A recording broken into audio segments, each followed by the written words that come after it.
চলতি শিক্ষাবর্ষে নৃত্যকলা ও সঙ্গীত বিভাগের ৭৫% আসনই ফাঁকা। এই খবরটা কোথাকার? ঢাকা বিশ্ববিদ্যালয়ের।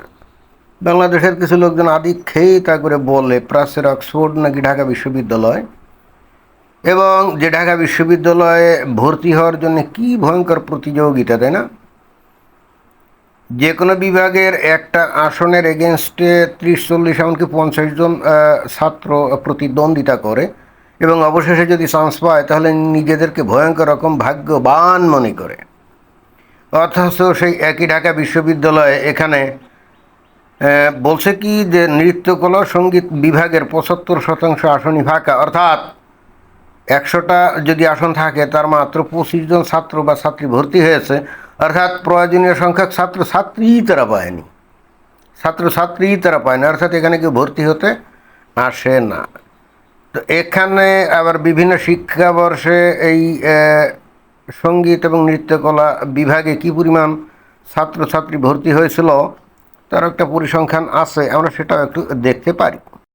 এইখানে বিভিন্ন শিক্ষাবর্ষে এই যে সঙ্গীত বিভাগ এবং নৃত্যকলা বিভাগে কত পরিমাণ ছাত্র ভর্তি হয়েছে তার একটা পরিসংখ্যান আছে। যেমন ২০২১-২০২২ অর্থাৎ সঙ্গীত বিভাগের যে বিষয়টা, ২০২১-২২ শিক্ষাবর্ষে আসন ছিল ৬০টা, ভর্তি হয়েছিল ৪৭ জন, ১৩ জন কিন্তু ছিল না, ২২% কম।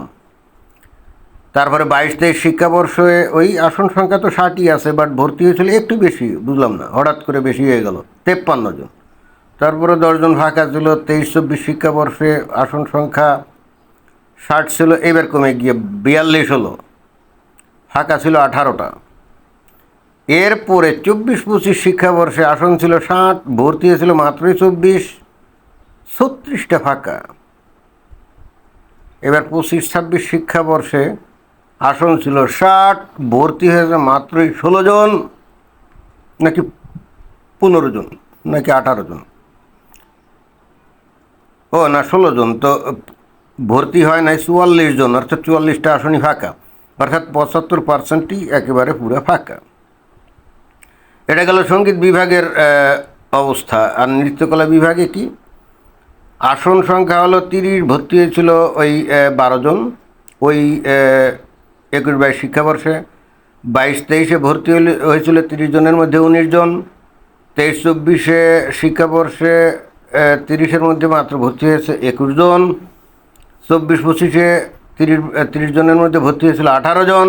এইবার ২৫-২৬-এ এই ৩০-এর মধ্যে ভর্তি হয়েছে মাত্র ৭ জন। অদ্ভুত ব্যাপার না?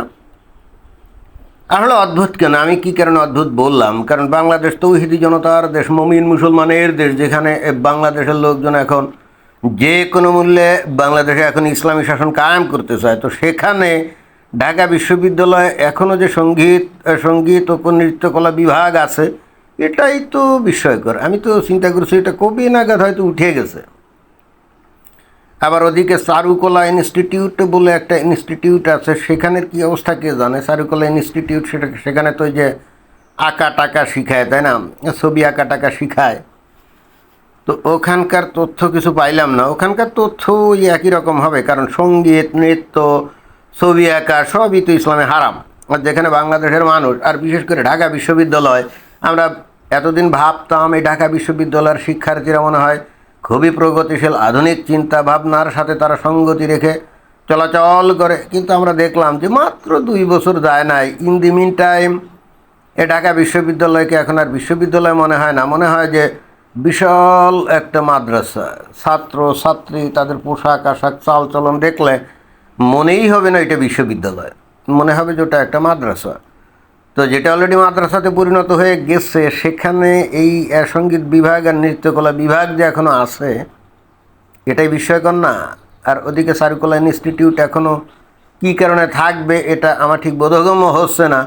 আমার তো মনে হয় যে সরকারের উচিত এই যে সঙ্গীত বিভাগ, নৃত্যকলা বিভাগ, চারুকলা ইনস্টিটিউট, এগুলোকে কমপ্লিটলি বন্ধ করে দেওয়া। এখানে খামোকা সরকার টাকা পয়সা এই যে হারাম কাজের পিছনে খরচ করবে, এটা তো আমার মাথায় ঢোকে না। কেন করবে এটা? তারা কী কারণে করবে এটা তো আমার মাথায় ঢোকে না। আমরা ওই যখন আমাদের বয়স যখন তরুণ এবং যুবক আমরা ছিলাম, তখন আমাদের দেশে অনেক বড় বড় শিল্পী ছিল, যেমন রুনা লায়লা, সাবিনা ইয়াসমিন, তারপরে আরও বড় বড় রথিন মিত্র টিত্র, রথিন মিত্র না, নামও তো ভুলে গেলাম, কারণ ওই যে দীর্ঘদিন এদের সঙ্গীত টঙ্গীত তো শোনা হয় না, ফলে নামটা মনে রাখবো কী করে বলেন? ও রথিন মিত্র বলে তো একদম ছিল না, তা তো না, লোকসঙ্গীত গাইতো। তো এই সমস্ত শিল্পীদের গান শোনার জন্য আমরা উন্মুখ হয়ে থাকতাম। কোনো অনুষ্ঠান উপলক্ষে তারা যদি আসতো, উড়ে ভিড় হতো। ওই ভিড় ঠেলে অনেক ক্ষেত্রে আমাদের একেবারে শেষ প্রান্তে বসে হয়তো গান টান শুনতে হতো। তাদেরকে আমরা বাস্তবে খুব বেশি দেখতে পারতাম না, কারণ কাছে তো যেতে পারতাম না। তারপরেও আমরা কিন্তু গর্ব অহংকার করে বলতাম, এই রুনা লায়লার অনুষ্ঠানে গেছিলাম। হ্যাঁ, আমাদের তরুণ এবং যুবক বয়সে কিন্তু বিষয়টা এরকমই ছিল। এবং প্রত্যেকটা মফস্বল শহরেও, বড় শহর তো অবশ্যই, মফস্বল শহরেও প্রচুর এরকম সঙ্গীত, নৃত্য এগুলো শেখানোর কিন্তু ছোট ছোট ইনস্টিটিউট ছিল।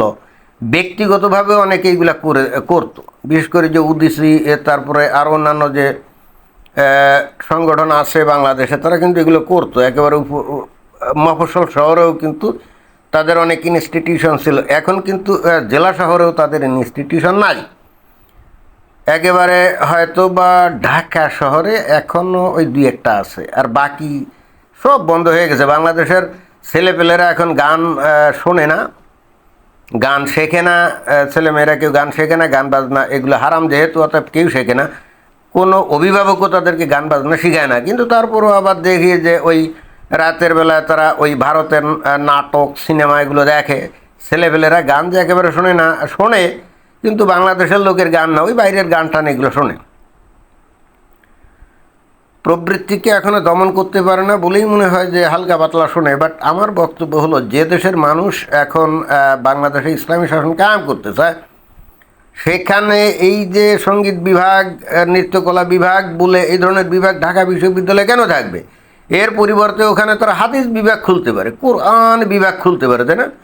কওমি মাদ্রাসাতে যে বিভাগ আছে, ওর উচ্চতর দুই একটা বিভাগ এনে, এই যেমন এই যে চারুকলা ইনস্টিটিউটে এখানে বিশাল করে ওই কোরআন বা হাদিস গবেষণা বিভাগ খুলতে পারে। আর সঙ্গীত বিভাগের জায়গায় হাদিস বিভাগ খুলতে পারে, নৃত্যকলা বিভাগের জায়গায় কোরআন বিভাগ খুলতে পারে, তাই না? ঢাকা বিশ্ববিদ্যালয়ে যদিও আরবি বিভাগ আছে, কিন্তু ওটা তো আরবি টারবি পড়াইছো, কে আরবি ভাষা টাষা গ্রামার এগুলো শেখায়, বাট শুধুই মাত্র ইসলাম ধর্মীয় কোরআন হাদিস বিষয়ক তো বিভাগ নেই। অর্থাৎ আমি সরকারের কাছে দাবি রাখবো, এই সঙ্গীত, নৃত্য, তারপরে চারুকলা এগুলো থাকার দরকার নেই। এগুলো বাতিল করে দিয়ে অবিলম্বে এগুলোকে কোরআন হাদিস ভিত্তিক বিভাগ অথবা ইনস্টিটিউট তৈরি করা হোক। তাহলেই হয়তো বাংলাদেশের মানুষ অবশেষে বেহেশতে যাওয়ার একটা টিকিট পেতে পারে, এরকম আমার কাছে এটাই মনে হয়।